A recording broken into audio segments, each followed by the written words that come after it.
صبح سویرے اٹھ کر ہم بغیر ناشتے کیے ہوٹل سے باہر نکل آئے۔ ویگن اڈے پہنچ کر بھی ناشتے کا موقع نہ مل سکا۔ ویگن جانے کے لیے تیار تھی۔ سردار نے اپنا پستول میرے حوالے کرتے ہوئے مجھ سے مانکا کیا اور کان میں سرگوشی کرتے ہوئے کہا، میری چھوٹی سی بہن کا خیال رکھنا۔ میں اسے جواب دینے کی پوزیشن میں نہیں تھا۔ مجھ سے علیحدہ ہوتے ہوئے اس نے پلوشا کے سر پر ہاتھ رکھا اور ویگن میں بیٹھ گیا۔ ویگن چلنے تک ہم وہیں کھڑے رہے۔ ویگن اڈے سے نکلتے ہی وہ مجھے مخاطب ہوئی، اب مجھے اصل بات بتاؤ۔ میں سمجھا نہیں۔ میں نے حیرانی سے اسے گھورا۔ سردار بھائی کے گھر میں کیا مسئلہ ہے؟ تمہیں کیسے معلوم کہ اس کے گھر میں کوئی مسئلہ ہے؟ میری حیرانی برقرار تھی۔ اس سوال کو رہنے دو، جو پوچھا ہے وہ بتاؤ۔ اپنا لہجہ درست کرو اور چلتی پھرتی نظر آؤ۔ سختی سے کہتے ہوئے میں اسی ہوٹل کی طرف بڑھ گیا جہاں رات گزاری تھی۔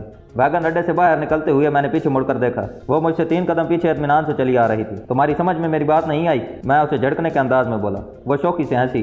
کیوں بلا وجہ توانائی ضائع کر رہے ہو؟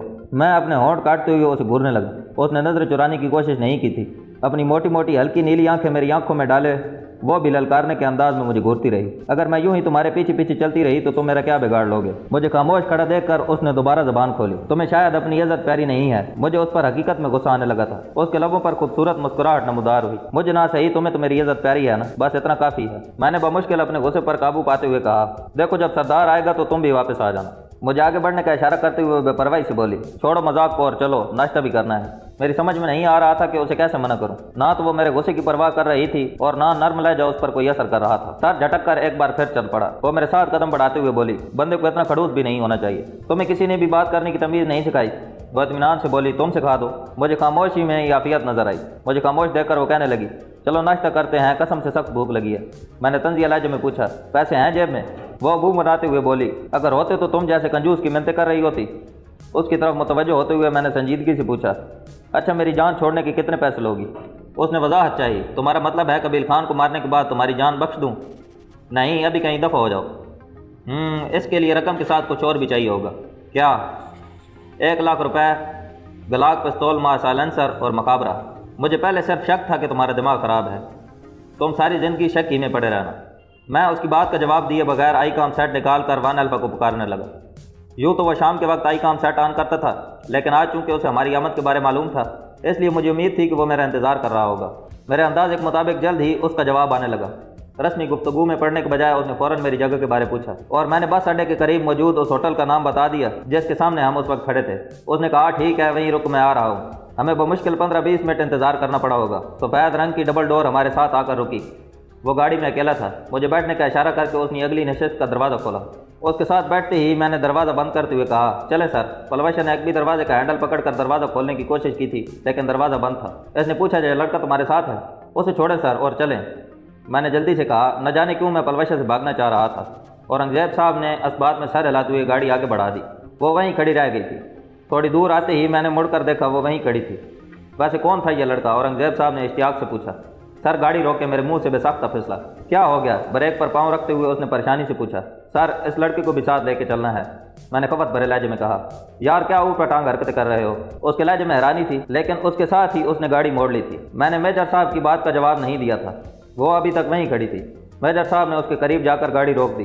میں نے ہاتھ بڑھا کر اپنی دروازہ ان لاک کیا۔ وہ اطمینان سے اندر گھس آئی۔ پہلے بھول گئے تھے یا یہ دکھانا چاہتے تھے کہ تم آسانی سے مجھ سے جان چھڑا سکتے ہو؟ میجر صاحب کو نظر انداز کرتے ہوئے اس نے طنزیہ لہجے میں پوچھا۔ نہیں، میں نے سوچا اس طرح شاید تم غیرت کا مظاہرہ کرو اور میرا پیچھا چھوڑ دو۔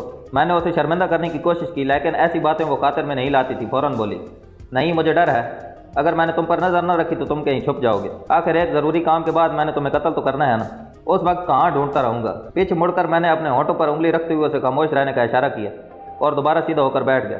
میں نہیں چاہتا تھا کہ اورنگزیب صاحب اس کی بکواس سنیں۔ کیا بات کر سکتا ہوں؟ اورنگزیب صاحب نے پلوشا کی وجہ سے پوچھنا ضروری سمجھا تھا۔ میں اطمینان سے بولا، ہاں انگریزی زبان میں کر سکتے ہو۔ واہ، تم انگریزی بھی بول سکتے ہو؟ اس نے تعریفی لہجے میں کہا۔ اس سے پہلے کہ میں جواب دے پاتا، عقبی نشست پر بیٹھی پلوشا کی اطمینان بھری آواز نے میرے سر پر بم پھوڑ ڈالا تھا۔ وہ میجر اورنگزیب کو مخاطب تھی۔ تو انگریزی بولنا اتنا مشکل تو نہیں ہے کہ آپ اس کی اتنی تعریف کر رہے ہیں؟ اور مزے کی بات کہ اس نے یہ فکر انگریزی زبان ہی میں ادا کیا تھا۔ جی ذیشان، تمہارا کیا خیال ہے؟ اورنگزیب صاحب نے طنزی انداز میں پوچھا۔ کہیے سر، اس کے ہونے نہ ہونے سے کوئی فرق نہیں پڑتا۔ کیا مطلب؟ وہ حیران رہ گیا تھا۔ میں اطمینان بھرے لہجے میں بولا، مطلب یہ کہ آپ نے جو پوچھنا یا کہنا ہے جاری رکھیں۔ سردار کو اس کی بیوی کی موت کو بتایا تھا؟ नहीं सर, बस बच्चे की पैदाइश की खुशखबरी सुनाकर भेज दिया है। मिशन कहाँ तक पहुंचा है? जवाबन मैंने कायस्ता गोल से लेकर कबील खान की हवेली की तबाही तक का अहवाल मुख्तसरन सुना दिया। इस बात में सर हिलाते हुए उसने कहा, वैसे ये खबरें मुझ तक पहुंच गई थी और हवेली तबाह करने की वजह मेरी समझ में नहीं आई। जब उसके मुलाजमों को बहालत मजबूरी कत्ल करना पड़ गया था तो हम दोनों ने यही सोचा कि जब हमारा वहाँ आना साबित हो गया है तो उसका कुछ नुकसान तो कर दिया जाए। इस लड़के को कहाँ से ढूंढा है? उसने अकबी सीट पर बैठी पलवशा की जानिब इशारा किया। यह मुजाहिदीन का साथी है, आपको कमांडर अब्दुल हक का बताया है ना, ये उसी का शागिर्द है और फिलहाल तो रहनुमाई के लिए साथ रखा हुआ है। इसका ताल्लुक इसी इलाके से है।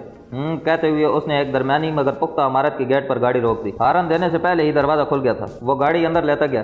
गैराज में गाड़ी रोककर हम नीचे उतर आए। उस इमारत में चहल पहल देखकर मुझे यह समझने में देर नहीं लगी थी कि औरंगजेब साहब का घर नहीं था। हमें साथ लेकर वो एक कमरे में दाखिल हुआ। कमरा काफी बड़ा था। कमरे के एक कोने में मेज लगी थी। मेज के अकब में घूमने वाली लकड़ी की कुर्सी रखी थी, जबकि सामने 3 फोम की कुर्सियां पड़ी थी। कमरे के दूसरे कोने में लकड़ी का सिंगल बेड लगा हुआ था। गोया वो कमरा दफ्तर होने के साथ उसकी ख्वाबगाह के तौर पर भी इस्तेमाल होता था। शायद आप लोग नाश्ता कर चुके होंगे। मेज के अकब में पड़ी कुर्सी संभालते हुए उसने हमें बैठने का इशारा किया।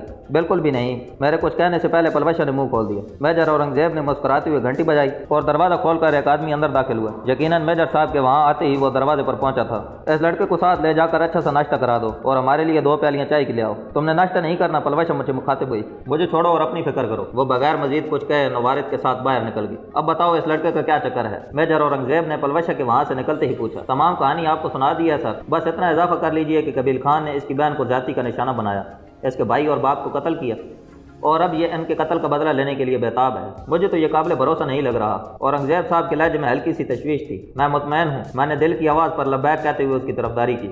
ऐसा नाजुक अंदाम लड़का आप लोगों की क्या मदद करेगा?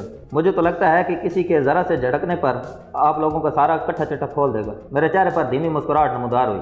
सर, इसका नाम पलवशा है, यह लड़का नहीं लड़की है और यकीन करो मैं इसके हाथों मरते मरते बचा हूँ। बस तुक्का ही लग गया था कि मैं उसे बेहोश करने में कामयाब हो गया, वरना इसने मेरा काम कर दिया था। और इसके बाद मैंने उसकी हकीकत उगलवाने के लिए उस पर इतना तशद्दुद किया कि इतना तशद्दुद कोई आदि मुजरिम भी बर्दाश्त न करता और उसका नाम भी उसके मुंह से नहीं उगलवा सका। औरंगजेब साहब का मुंह हैरत से खुल गया था। यह लड़की है? अजीब से अंदाज में कहते हुए वो मानीखेज अंदाज में मुस्कुराया। मैं भी कहूँ इस लड़के में ऐसी क्या बात है कि बार बार उसे देखने को दिल चाहता है और शायद इसीलिए उसने गाड़ी में दाखिल होते हुए तुम्हें कत्ल करने की धमकी दी थी कि तुमने उसे तशद्दुद का निशाना बनाया था। जी सर, मैंने इस बात में सर हिला दिया। उसी वक्त एक आदमी चाय के बर्तन लिए अंदर दाखिल हुआ। चाय की प्याली हमारे सामने रखकर वो जिस खामोशी से अंदर दाखिल हुआ उसी तरह बाहर निकल गया। चाय पीते हुए हम आगे का लाए अमल तय करने लगे। हमारी बातों के दरमियान ही पलवशा लौट आई थी। मेरे दाएं तरफ पड़ी कुर्सी पर बैठकर वो हमारी बातें सुनने लगी। मजीद घंटे पर वहीं गुजार कर मैंने मेजर साहब से इजाज़त ली और हम वहाँ से निकल आए। पलवशा की हकीकत मालूम होने के बावजूद मेजर औरंगजेब ने उसे लड़के के तौर पर ही मुखातिब किया था। वैगन अड्डे तक हम मेजर साहब की गाड़ी में आए थे। वैगन अड्डे में अंगूर अड्डे की वैगन तैयार खड़ी थी। हमारे पहुंचने के 15-20 मिनट बाद वैगन अड्डे से निकल आई। पलवशा खामोश खामोश सी थी। अंगूर अड्डे पहुंचकर वैगन से उतरते ही वो कहने लगी, कुछ रकम दे सकते हो? रकम किस लिए? मेरे लहजे में हैरानी थी। दे सकते हो तो दे दो, नहीं तो सवालात की कोई ज़रूरत नहीं। कितने चाहिए?